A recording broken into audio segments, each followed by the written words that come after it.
ভোটদানে বাধার অভিযোগ, মন্দির বাজারে উত্তেজনা। সরাসরি কথা বলবো হিন্দল দে আমাদের সঙ্গে রয়েছে। হিন্দল, মথুরাপুরে তৃণমূল বিজেপি একে অপরকে দেখে স্লোগান, বিক্ষোভ, একেবারে উত্তপ্ত পরিস্থিতি। একেবারেই দেখো, মথুরাপুরের একেবারে যেটা মন্দির বাজার বিধানসভার অন্তর্গত, সেখানে কাটিবেড়িয়া বলে একটি গ্রাম আছে। সেখানকার এলাকার মানুষজন বলছেন সকাল থেকে তারা ভোট দিতে যেতে পারছেন না। এমনকি যারা অভিযোগ করছেন তাদের মধ্যে অনেকেই কিন্তু তৃণমূল কংগ্রেস করেন, তেমনটা অভিযোগ। এবং তারাই অভিযোগ করছেন যে শাসক দলের এক শ্রেণীর লোক তারা এসে তাদেরকে হুমকি দিয়ে যায়, কেউ যেন ভোট দিতে না বেরোয়, তারাই সব ভোট করিয়ে দেবে।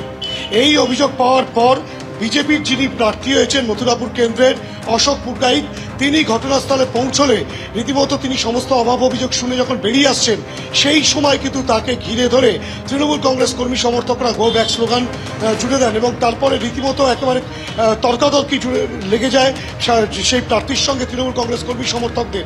এবং তার পরবর্তী ক্ষেত্রে কেন্দ্রীয় বাহিনীর জওয়ানরা তার নিরাপত্তার দায়িত্বে ছিলেন, তারা সেখান থেকে তাকে বার করে নিয়ে আসেন এবং স্লোগান দিতে থাকেন তখনও পর্যন্ত তৃণমূল কংগ্রেস কর্মী সমর্থকেরা। এবং তারা বলেন যে বিজেপি প্রার্থী ভোটারদেরকে প্রভাবিত করার চেষ্টা করছেন, তেমনটা কিন্তু তারা অভিযোগ করতে থাকেন। অর্থাৎ এই অভিযোগ পাল্টা অভিযোগকে কেন্দ্র করে রীতিমতো উত্তপ্ত হয়ে ওঠে মন্দির বাজার অঞ্চল। পরবর্তী ক্ষেত্রে যেটা এখনো পর্যন্ত বিকেল 5টা পর্যন্ত নির্বাচন, এই মন্দির বাজার এলাকায় উত্তেজনা ছড়ায়। তুমি আমাদের সঙ্গে থাকো। এবার মন্দির বাজার থেকে আপনাদের সরাসরি নিয়ে আসবো খাস কলকাতা পিকনিক গার্ডেনে। সেখানে 266 নম্বর বুথে ভুয়ো এজেন্ট ধরলেন সিপিএম প্রার্থী সায়রা শাহ হালিম। দক্ষিণ কলকাতা সিপিআইএম প্রার্থী সায়রা শাহ হালিম ভুয়ো এজেন্ট ধরলেন। তিনি চ্যালেঞ্জ করতেই দৌড়ে পালালেন সেই ভুয়ো এজেন্ট। তৃণমূলের বিরুদ্ধে বুথে ভুয়ো এজেন্ট বসানোর অভিযোগ করেছেন সায়রা শাহ হালিম।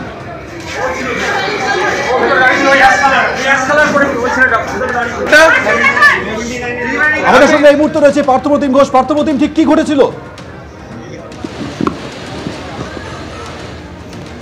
দেখো যে দক্ষিণ কলকাতা সারাদিনে যদি ভোট পর্ব তোমাকে বলি, সেক্ষেত্রে কিন্তু একেবারে আমরা দেখলাম যে বিজেপির যিনি প্রার্থী এবং পাশাপাশি সিপিআইএম প্রার্থী দুজনের তরফ থেকে কিন্তু বেশ কিছু অভিযোগ, সেই অভিযোগকে সামনে আনা হয়।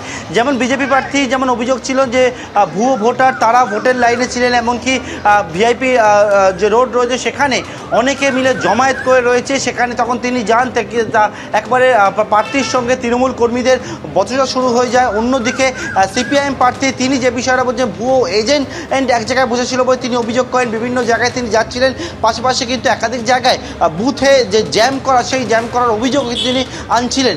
আমরা দেখলাম সারাদিন পর্বে কিন্তু যে বিকালের দিকে যিনি বিজেপি প্রার্থী দেবশ্রী চৌধুরী তিনি কিন্তু ভবানীপুরে একটি জায়গায় যান, সেখানেও একই রকমভাবে তিনি অভিযোগ করছিলেন যে সেখানেও কিন্তু প্রচুর সংখ্যায় যারা অনেকেই বহিরাগত তারা জমায়েত।